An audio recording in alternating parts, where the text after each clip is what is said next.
scary at first, but then once you get used to it, it's fun. Hi friends, welcome back to Jeanelleats, where you learn how to make Filipino food with easily accessible ingredients. And this is our last episode with Chef Kryssie. It is. So sad. I know, but Chef Kryssie owns Kitchen 1726. And Chef, what are you going to be making for us today? I am making ube ice cream, and we're going to freeze it using liquid nitrogen. And yes, it is easily accessible. Yeah, it's not that hard to find, promise. Yes, she will tell you at the end of this video how you can find liquid nitrogen. It's dangerous, and you really need to know what you're doing to do this, so hire me. Yeah. Just hire me and I'll do it for you. Yeah. Okay friends, do not forget to hit that subscribe button so that you can still see our weekly videos. Even though this is our last with Chef Kryssie, you can watch the previous videos that she made because they are all amazing. So, should we get started? Yes, let's do it. We're starting with about a cup of ube jam, and then we're gonna use evaporated milk. You can actually use whole milk or half and half. I like to use evaporated milk because A, it's shelf stable, and it's actually got more flavor than regular milk. It's actually a little bit sweeter. And that was 2 cups of evaporated milk. And then we're gonna use 1 cup of heavy cream.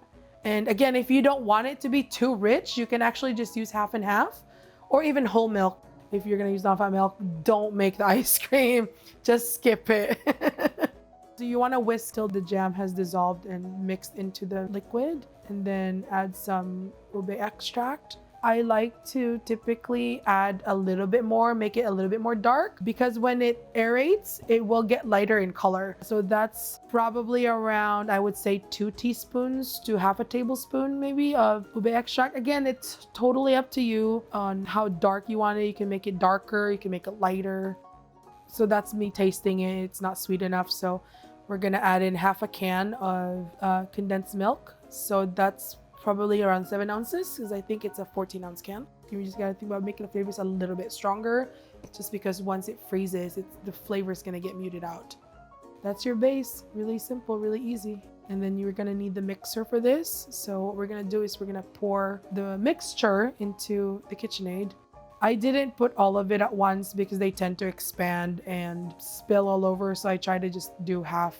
And then you get your liquid nitrogen and you pour it into a stainless steel container, and it needs to be stainless steel. You cannot use plastic, because plastic will actually freeze and it will get brittle and it will crack. Same goes for glass. Or you can just call me and I'll come to your house and I'll make it for you. Put your KitchenAid on low with the paddle attachment. We're gonna add the liquid nitrogen slowly. The reason why we're adding it slowly is because we also want to be safe and not splatter all over the place. And also because you want to see how far you're freezing it, because you don't want to freeze it solid, right? You still want it to be soft. The one thing to know about ice cream that's made with liquid nitrogen is because there's very little air in it, it will freeze solid. So you need to pull it out at least 30 minutes before you're gonna eat it to soften it up, because you will not be able to scoop it. And then you can basically put whatever toppings you want. In our case, like, we put some chocolate covered Rice Krispies, Momofuku milk bar crunchies, and I had white chocolate shavings. I'm bougie like that. You can really top it with anything. Fresh fruit, sweetened coconut, toasted coconut. You can even put graham crackers on it, like really anything. I've done halo-halo. I've done tapioca, ube tapioca pudding with ice cream. You don't even have to use liquid nitrogen. You can also use an ice cream maker to use this using the same exact recipe. But please, it needs to be like full fat. Like, don't buy like low fat condensed milk, none of that stuff. You cannot be on a diet and make this ice cream. I wouldn't. I would just keep the recipe the way it is, because it's good the way it is. So there you go. There's your ube ice cream. I love this so much better than what I saw in chemistry class, because I can actually eat it. You can actually eat it, yes. It's very creamy. There's very little air incorporated into it, so it's super rich, and it's like literally it's 4 ingredients. And this is a good way to show off. Yeah. You know, Filipino food can be fun like this. You told us that it is easily accessible, and she told me this. I was so surprised. Where can you get liquid nitrogen? You can actually get it at a welding supply store. If you don't have the tank, you can rent it from them.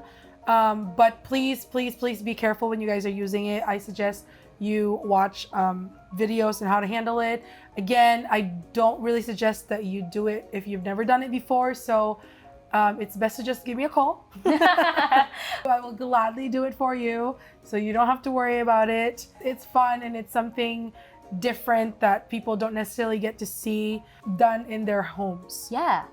Speaking of getting something fun to do at home, Chef Kryssie can also do catering in the OC and LA area. So how can we find you?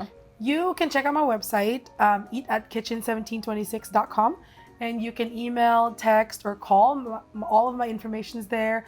Like I said, private events, cooking lessons, just, give me a holler and we can work something out. Oh, again, thank you so much, Chef, for making this really cool treat for us today.